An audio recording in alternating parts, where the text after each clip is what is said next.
Why the hell is the CEO's espresso machine making that grinding noise again? I muttered, crawling behind the server rack with my flashlight and a toolbox that's seen more action than a Navy mechanic's. That overpriced Italian contraption was wired into the same circuit as the HVAC system for the entire third floor. Something I discovered after the great coffee catastrophe of 2003 when Diana Walsh's morning latte addiction took down half our network servers. Nobody else knew that little detail. Nobody else documented anything around here. But I did, because after 23 years of keeping this place running, you remember everything that matters and a lot that doesn't. The name's James Patterson, Jim to everyone who actually talks to me. I'm 47 years old, and I've been the Senior Operations and Facilities Manager at TechFlow Solutions longer than most of these executives have been out of their parents' basement. That Tuesday morning in August started like every other for the last 2 decades. Me unlocking the office at 6:45 a.m. with the original master key they gave me back in 2001. I'd been oiling that lock twice a year since Bush was president. You'd be amazed how many VP-level people can't turn a key if it sticks even slightly. They assume it's broken, like their understanding of how buildings actually work. The cleaning crew had left their usual mess in the break room. Someone from marketing forgot Chinese takeout in the main fridge over the weekend. The smell hit you like a sucker punch from a heavyweight boxer. Not technically my job, never was in any contract, but guess who scraped moldy lo mein off the shelves with a paint scraper and industrial-strength deodorizer? This guy. Some days I felt like the human equivalent of duct tape. I kept everything stuck together and running smooth, only noticed when something came unstuck or started squeaking. The CEO thought I was still the maintenance guy, even though my business card clearly said Senior Operations and Facilities Manager. My inbox had 2,847 unread emails from people who couldn't change a light bulb without calling for technical support. It got worse when they brought in Austin Brooks as the new HR director 6 months ago, fresh out of his MBA program, all swagger and corporate buzzwords. Kid once asked me where the main electrical panel was located. I told him, same place your job security is headed if you keep asking me to Google basic building systems for you. He didn't think that was funny, probably because he actually had to Google what an electrical panel was. Now, I'm not some social media expert, but apparently most folks watching these stories don't hit that subscribe button. That's like borrowing someone's tools and returning them duller than when you found them. So go ahead, subscribe, keeps the channel running and the workplace justice stories flowing. Back to the mess I was about to clean up, both literally and figuratively. I didn't go to fancy business schools or wear suits that cost more than my truck payment, but I knew that building like a master mechanic knows his favorite wrench. Which pipes would freeze first when Chicago winter hit hard? Which circuit breakers would trip if you ran the industrial copier and 3 microwaves at the same time? Where every emergency shutoff valve was hidden behind panels that looked decorative but weren't. I'd kept TechFlow Solutions breathing through power outages, plumbing disasters, HVAC meltdowns, and 3 different CEOs worth of questionable decisions. 23 years of showing up early, staying late, and making sure the lights stayed on while they made their PowerPoint presentations about disrupting the market and leveraging synergistic opportunities, whatever the hell that meant. And they forgot. No recognition, no bonus, no handwritten thank you notes from the executive suite. Just once, when I worked until 2 a.m. replacing a burned-out transformer that would have cost them $75,000 in downtown office space downtime, the old CFO handed me a gas station energy drink and said, "You're a lifesaver, Jerry. My name is Jim. Has been for 47 years. I stopped correcting them after a while. Wasn't trying to be anyone's hero or prove any points. I just believed in doing things right, doing them thoroughly, doing them once so they stayed fixed. That lease agreement, the one that let us rent prime Chicago downtown real estate for half the current market rate, I negotiated that back in 2001 when we had 8 employees, 2 computers, and a fax machine held together with electrical tape and prayer. The founder, Gary Walsh, needed someone with decent credit to co-sign because the company couldn't qualify for a library card, much less commercial real estate. Hell, I just put the whole lease under my name. Nobody else had the credit score back then, and I didn't mind helping out what I thought was family. That's what I believed we were building. Like most families, they eventually stopped noticing who kept the house from falling down around their ears. Ever walk into a place you've maintained for over 2 decades and realize nobody sees you unless the air conditioning stops working or there's a problem with the internet connection? That was my life for the last 5 years. Invisible until something broke. Then suddenly I was their savior and janitor rolled into one reliable middle-aged package. The espresso machine made that grinding noise again. I sighed, grabbed my multimeter, and started tracing the electrical feed. Another day, another problem that only I knew how to solve. Little did I know, it would be one of the last problems I'd solve for TechFlow Solutions. Because in about 6 hours they were going to hand me a pink slip and ask for my keys back. And they had no idea they were about to make the biggest mistake in their company's 23-year history. So yeah, I kept showing up every day, quiet, competent, dependable as a craftsman socket set that never strips a bolt. Then came that Monday in August, when HR sent an all-staff email about strategic organizational restructuring, which in corporate speak is like a mechanic telling you your engine needs to be strategically redistributed across the parking lot. My gut went cold. I'd seen enough executives practice their layoff speeches in empty conference rooms to know what was coming next. The calendar invite arrived at 4:57 p.m., just as I was troubleshooting why the security system kept glitching every time someone used the main elevator. 23 years of electrical work teaches you that timing is never a coincidence. Subject line, quick check-in, HR, no context, no warning, just dropped into my day like a wrench falling into moving machinery. I walked in the next morning, punctual as always, wearing my Navy work shirt with the faded company logo and a coffee stain shaped like the state of Illinois. That shirt had survived 3 CEO changes, 1 office flood, and a surprise health inspection that turned into a 3-hour comedy show, watching executives try to explain why we had a space heater plugged into an extension cord running under a conference table. Austin Brooks was already seated in conference room C, looking like he'd practiced his serious face in the bathroom mirror all weekend. Next to him sat some woman from legal I'd never seen before. Expensive suit, expensive shoes, and a manila folder she kept adjusting like it contained nuclear launch codes. "Jim, thanks for coming in," Austin said with that fake enthusiasm they teach in management seminars. "We wanted to discuss some organizational changes." The word changes hit like a sledgehammer to the sternum. I'd translated this exact conversation for other people over the years, held their hands while they processed the news, covered their shifts while they cleaned out their desks. I knew the script by heart, could have performed it myself. "We're moving in a new direction," he continued, not making eye contact. I stared at him until he looked up. That direction wouldn't happen to include me in it, would it? Silence. Then the soft sound of the folder sliding across the table toward me like a legal document playing shuffleboard. Inside was a severance package with more fine print than a pharmaceutical commercial. 3 months' pay, health insurance through the end of September, and an NDA clause thicker than a Chicago phone book. Real generous for 23 years of keeping their operation running smoother than a Swiss chronometer. The letter didn't even get my title right. Called me James R. Patterson, facilities coordinator. 23 years and they couldn't be bothered to check my actual job description that was posted on the company website.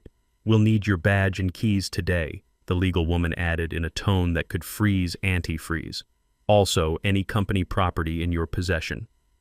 I took a breath that could have inflated a tire and reached into my pocket, set the badge on the table like a poker chip in a game I'd already lost.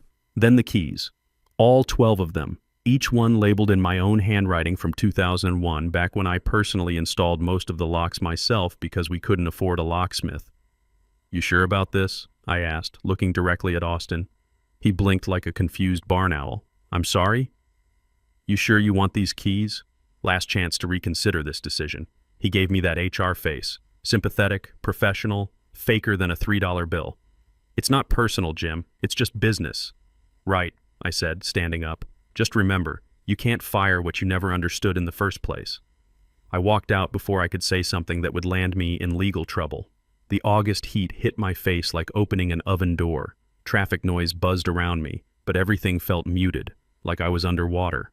23 years of fixing their problems, training their people, keeping their systems running without a single day of unscheduled downtime. They wanted to forget me? Fine, but they forgot too much. I didn't drive straight home, pulled into a McDonald's parking lot, sat in my truck with the engine off, and called Patricia Coleman. Pat was my neighbor's daughter, grew up riding bikes in my driveway, Now she's a real estate attorney with an office downtown and a nervous laugh when people mention contract disputes. She picked up on the first ring. "Jim, everything okay?" "Not yet," I said, "but it's about to be. You remember that lease we set up in 2001? Long pause. I could hear her keyboard clicking in the background, then a low whistle that told me everything I needed to know. "Oh wow. That lease. The TechFlow one?" "Yep. Do they know who's actually on it?" I smiled for the first time that day. Not a happy smile. A dangerous one, like the grin a master electrician gets when he finds the one loose wire that's been causing problems for months. "They just handed me back my keys," I said, "so I think it's time to give them exactly what they asked for." My house smelled like Old Spice and leftover pizza. My way of living simple and staying sane after a long day of keeping other people's problems solved. I dropped my work bag by the front door, kicked off my steel-toed boots, and walked straight to the hall closet where I kept my just-in-case-they-try-something stupid file box. Never thought I'd actually need to open it, but here we were. The box was military green, labeled in black Sharpie, Lease Docs 2001, J. Patterson only. I pulled it out with the same care you'd use handling a live electrical wire. Inside was the original lease agreement, 6 amendments, a receipt for the conference table I bought before they could afford furniture, and 3 business cards from Gary Walsh's kids back when our office was a single room above Gino's Pizza. 23 years ago, they couldn't get a lease if their company's life depended on it. No credit history, no revenue projections, 1 laptop and a phone line that made sounds like a dying raccoon when it rained. Gary Walsh, the founder and Diana's father, sat across from me at a Denny's booth and said, "Jim, if you don't help us out here, we'll be working out of my garage until we go bankrupt. My wife will divorce me." I didn't co-sign that lease. I signed the whole thing myself. Put down the security deposit, first month's rent, everything. "Just until we get established," he said. "Maybe 6 months, tops." We never had that conversation again because after that first year, it was always me who handled the renewals, the amendments, the building management meetings. They never took my name off the lease, never even thought to ask about it. I sat at my kitchen table, cracked open a Coke, and started reading that fine print like my future depended on it. Because it did. Page 8, Section 12B. Renewal of lease term shall require written notice from lessee no later than 30 days prior to expiration date. I blinked, read it again. Then I checked the expiration date printed right there in bold letters, July 31st, 2024. Today was August 3rd, 3 days too late. They hadn't renewed, hadn't sent a certified letter, hadn't even called the property management company. Not a single email in my work account about lease terms or renewal deadlines. They were so busy reorganizing their org charts and planning their next pivot strategy that they missed the most important deadline in their company's physical existence. I leaned back in my chair and felt a slow grin spread across my face like oil spreading on concrete. It wasn't just that they fired me, it was how they fired me. Like I was some replaceable middle-aged guy with outdated knowledge about legacy systems. But my legacy systems kept their lights on, their servers cool, and their building legally habitable. They forgot I was still the lessee, the legal tenant of record, and now they were squatters with business cards and an espresso machine addiction. I picked up my phone and started scrolling through my contacts. Building insurance policy, still listed me as primary contact. HVAC service contract renewed just last month under my direct authorization. Cleaning service still got paid through my personal checking account because their accounting department couldn't figure out automatic billing systems. City Utilities account opened in my name back in 2004 when ComEd required a personal guarantee for commercial service. Everything that actually mattered still ran through me. I could warn them, send a friendly heads-up email with a subject line like minor administrative oversight, action required. That's what the old Jim would have done. The Jim who believed in being part of the team. But the old Jim just got handed a pink slip by someone who thought an electrical panel was a type of computer monitor. So I closed the lease folder, finished my Coke, and decided to let them discover their mistake the hard way. They wanted to cut me loose from their operation? Fine, now they were going to learn what loose really meant when you don't have anyone around who understands the difference between load-bearing walls and drywall partitions. I wore my good boots to the meeting with Marcus Thompson the next morning, not because I needed to look professional, but because they made a satisfying sound when I walked across marble floors. I wanted to announce myself properly after 23 years of walking quietly through their problems.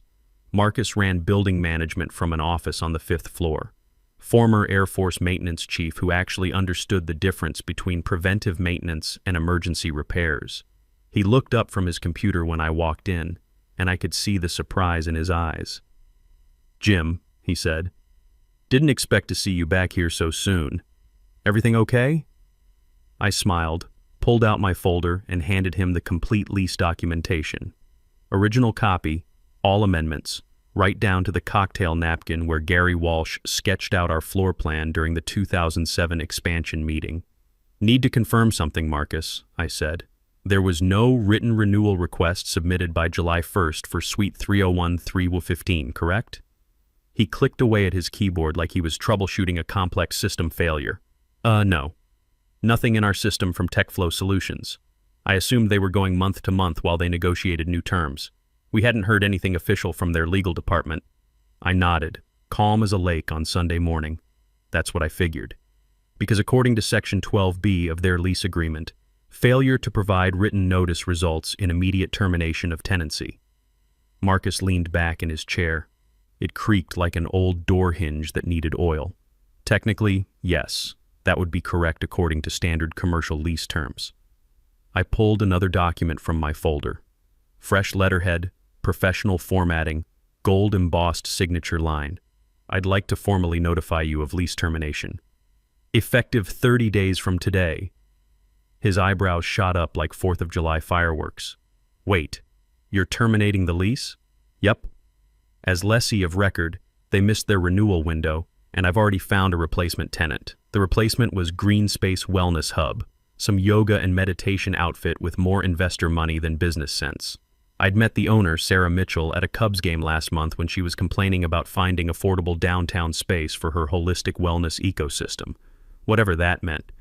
She offered to pay $15,200 a month for what TechFlow was getting at $7,800. Simple math, even for someone who preferred wrenches to calculators. Marcus ran his hand through his graying hair. "This is going to be complicated, Jim." "Complicated," I said, standing up, "is what they handed me after 23 years of keeping their operation running smooth. They can figure out their own complications now." I left before he could ask more questions about liability or legal procedures. Back home, I opened my laptop and filled out the eviction paperwork online through the county portal. Plaintiff, James Patterson. Defendant, TechFlow Solutions. Occupant of Suite 301-315. Grounds for eviction: breach of lease terms, failure to renew, unauthorized subletting to third parties. I discovered they were renting a back office to some cryptocurrency consultant without notifying anyone. Another little oversight in their otherwise perfect business operation. The confirmation email arrived with a cheerful ding that made me feel 20 years younger. Then my phone buzzed with an email from Austin. Subject: confirmation of returned property. "Dear Jim, hope you're doing well. We need to confirm you've returned all company property, including documentation, keys, access cards, and any other physical or digital assets. Please respond to confirm. Best regards, Austin Brooks." I didn't hesitate, hit reply all, because Austin loved copying half the company on everything to make himself look busy and important. My response: confirmed, including the ones you forgot I had. Sent. 2 days later, I stood in my garage organizing my socket sets and holding the certified letter in my other hand. Heavy envelope, real ink signatures, official county court seals, and everything. Plaintiff: James Patterson.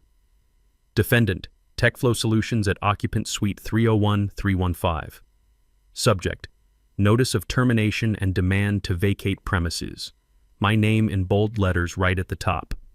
Felt like seeing your own billboard on the interstate, except instead of advertising something, it was justice served with legal seasoning and a side of professional vindication.